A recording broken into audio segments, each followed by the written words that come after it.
Kenapa selingkuhan itu biasanya lebih jelek daripada istri sahnya? Itu pertanyaan ini sangat umum banget ditanyakan. Kemudian yang kedua, kenapa sih istrinya kan udah terkenal, cantik, kok suaminya masih selingkuh? Kok nggak cukup begitu loh dengan ketenarannya dia, dengan kecantikannya dia? Nah, dua pertanyaan ini umum banget ditanyakan oleh masyarakat.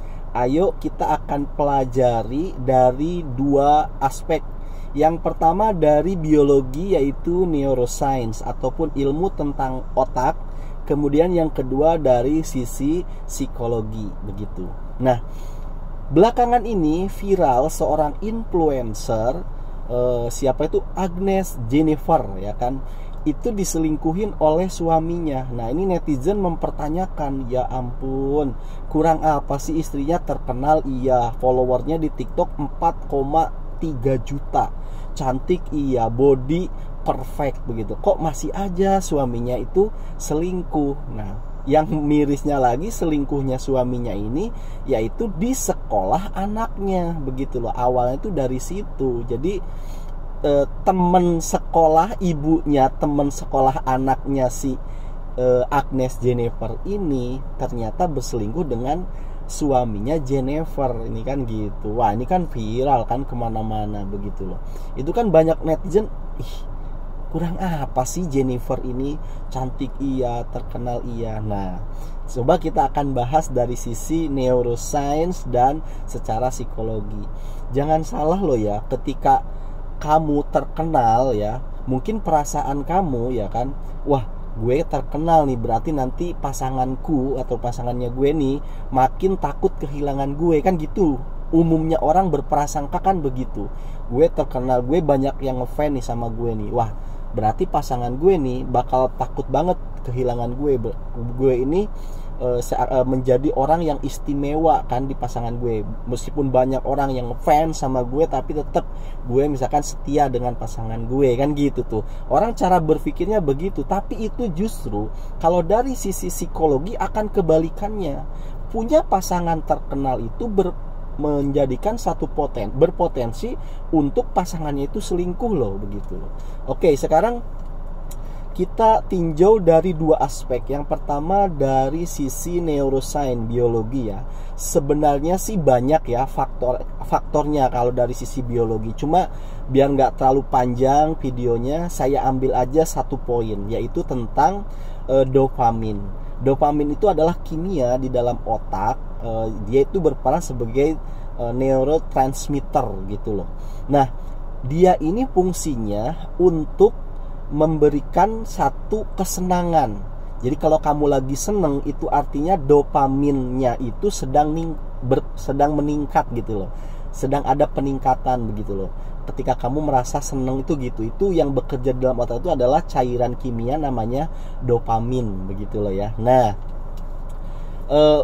ketika orang itu dapat perhatian dari orang lain, dapat pujian, dapat sanjungan, ya, itu akan meningkatkan dopamin seseorang. Makanya kalau kamu dipuji orang, kemudian diperhatikan orang, kamu kan seneng. Itu memang alamiah, cara kerja otak manusia itu begitu. Dopaminmu itu meningkat. Nah, dopamin ini meningkat karena perhatian ini, itu akan lebih tinggi ketika perhatian, pujian itu dilontarkan oleh orang lain. Kalau oleh pasanganmu sendiri, oleh istrimu sendiri, oleh suamimu sendiri, sama bahagia, tapi senengnya ini nih, pancaran kimia dopaminnya ini itu lebih rendah. Tetapi kalau sama orang lain, diperhatikannya, dipujinya begitu, itu senengnya lebih tinggi gitu. Dopaminnya itu lebih banyak keluarnya begitu loh. Nah, inilah yang memicu seseorang itu berselingkuh. Jadi ketika si pasangan suami ini, misalkan si suaminya ya, dapat perhatian dari orang lain, dapat pujian dari orang lain, dia kok merasa seneng, dan senengnya ini melebihi ketika dipuji oleh istrinya begitu loh. Nah, ini dopamin ini kan juga yang menyebabkan orang itu ketagihan gitu loh. Kayak Kayak misalkan orang narkoboy, orang merokok, itu kan dopamin yang disasar itu, yang kena itu dopaminnya. Nah, dia kok ngerasa seneng, akhirnya dia ketagihan gitu loh, pengen lagi, kok saya seneng ya ketika diperhatikan oleh orang itu, oleh orang lain itu, begitu loh. Ini yang memicu orang itu berselingkuh. Nah, kenapa orang lain ini, misalkan ya ada perempuan yang menggoda si suaminya Jennifer ini, itu kan ada faktor lain ya. Ini ditinjau dari psikologis. Boleh jadi ini adalah faktor eksternalnya. Misalkan si perempuan yang sering merhatiin, yang sering muji suaminya si Jennifer ini, juga secara psikologi mungkin dia disakitin oleh pasangannya. Maka secara ilmu psikologi itu ada dorongan untuk balas dendam, ataupun ibaratnya misalkan dia sakit ya, kita merasa tersakiti oleh pasangannya atau oleh siapalah yang oleh orang terdekatnya merasa tersakiti. Nah, dia itu untuk ibaratnya biar impas gitu loh, saya pun harus melakukan hal yang sama. Misalkan ya bisa jadi itu pasangan selingkuhan suaminya Jennifer itu juga mungkin diselingkuhin gitu loh. Maka untuk dia balas dendam, dia mencari itu tadi kesenangan baru dengan menggoda suami orang, begitu loh. Itu dari psikologi. Kemudian dari faktor psikologi juga, kenapa orang berselingkuh itu kan banyak juga nih, tapi saya ambil satu poin aja, yaitu salah satunya adalah bahwasanya secara psikologi manusia itu butuh validasi, butuh pengakuan, begitu loh ya. Nah, ini relevan dengan suaminya Jennifer. Jennifer ini kan influencer, followernya sampai 4 juta. Wah, banyak yang mengagumi. Wah, pokoknya banyak dipuji-puji orang. Sedangkan suaminya itu orang biasa, bukan seorang influencer.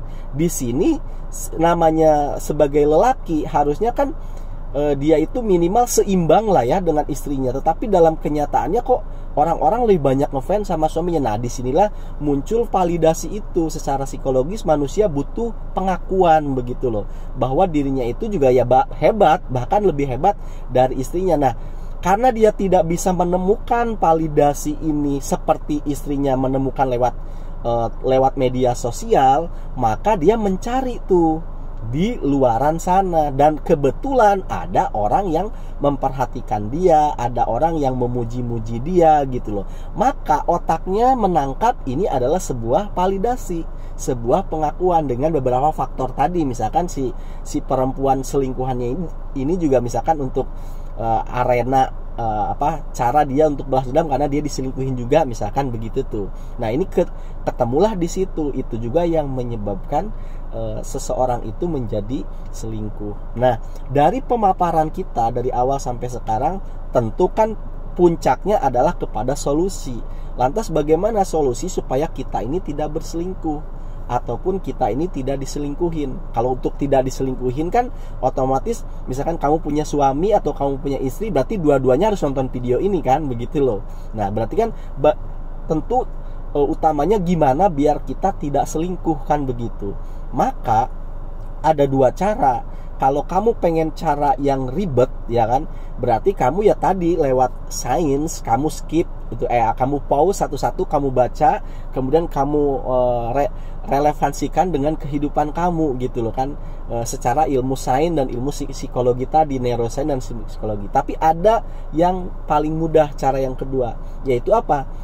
Syaratnya sih mudah.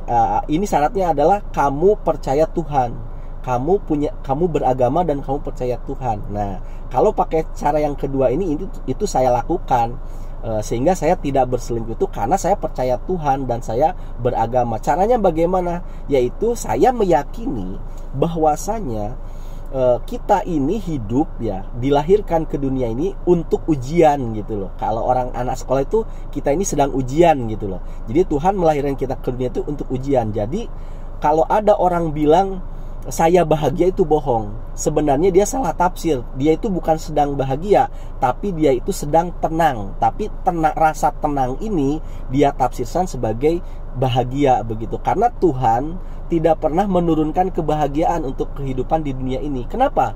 Karena Tuhan memang sejak awal menciptakan alam dunia ini ya untuk ujian. Jadi kebahagiaannya itu nanti gitu loh, di akhirat. Itu kebahagiaan yang hakiki.